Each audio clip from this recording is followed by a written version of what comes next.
This is Douglas Bickford reporting. It's like 3:26 a.m. here in Christmas Valley, and I'm wide awake. I'm on a mission from God, folks. Okay?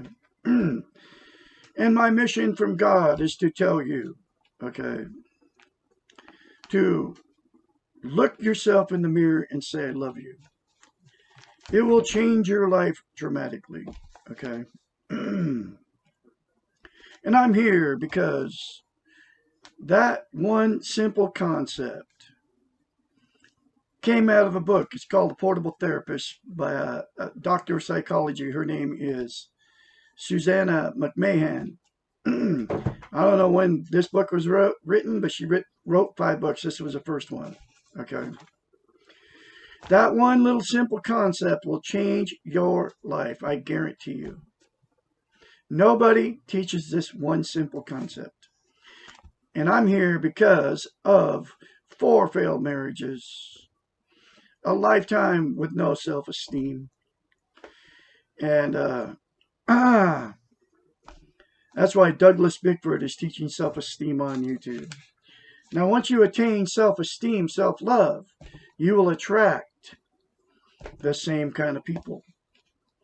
But if you don't attain self-esteem and self-love like I did I never had it for 65 years, you attract all the negative people that don't have self-esteem or self-love. Okay?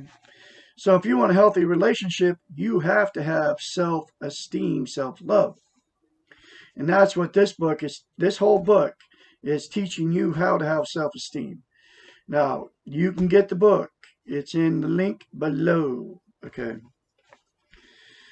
Anyway, so here's chapter 26 from a doctor of psychology. It's income from Douglas Bickford here. Why don't self-help books work for me? In the preceding question about how to learn self-esteem, reading a self-help book was not mentioned in the answer. This may seem to be a curious omission, as this book could be considered a self-help book. There are 3 reasons why reading a self-help book, even this one, will not lead to the development of self-esteem. The first reason is that most people buy and read these books looking for a quick fix. They're hoping that the book will have the answer and that they will absorb it by reading.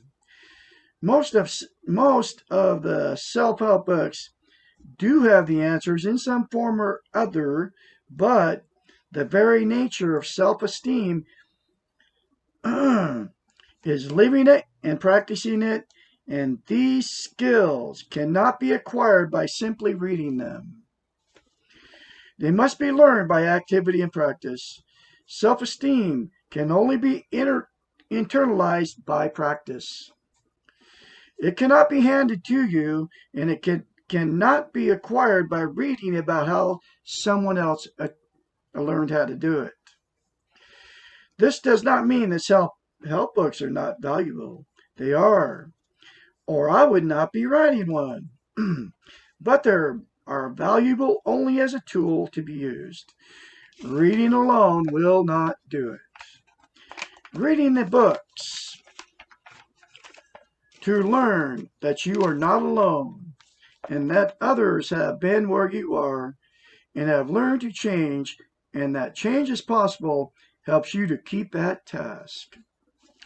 But the books cannot be the cure, and most people spend the money and read the books thinking when they have finished reading they will magically be different. The books can tell you how to think and what has worked for others, but they cannot think for you. No one else can do it for you. not even your chosen role models. You must do this one by yourself. The second reason most self-help books fail is that begin with a premise of a change. The book is written about how to change yourself, how to do things differently, and presumably better than what you are currently doing. How to fix whatever is wrong with your broken life. This is the same concept that leads one into therapy. What is missing here is the understanding of the concept of acceptance. The paradox here is that in order to change, you must first accept yourself just the way you are. It is very difficult to accept yourself when you are focused on changing yourself. It is much easier to say, I will love myself when I have lost 20 pounds. I have that promotion. I am loved by someone else. I have whatever I need. I have changed. Focusing on change is similar to beating your head against a wall, trying to get through. Accepting yourself as you are allows you to step back from the wall, observe it without judgment, and perhaps to see a doorway in the wall. Acceptance provides the doorway through the wall and allows the change to occur. Acceptance provides a foundation for change.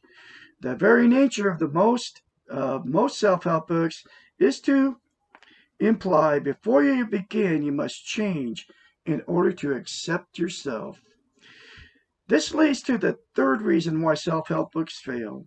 The books cannot provide an accepting and encouraging environment. Role models, by accepting you as you are right now, can help you to accept yourself.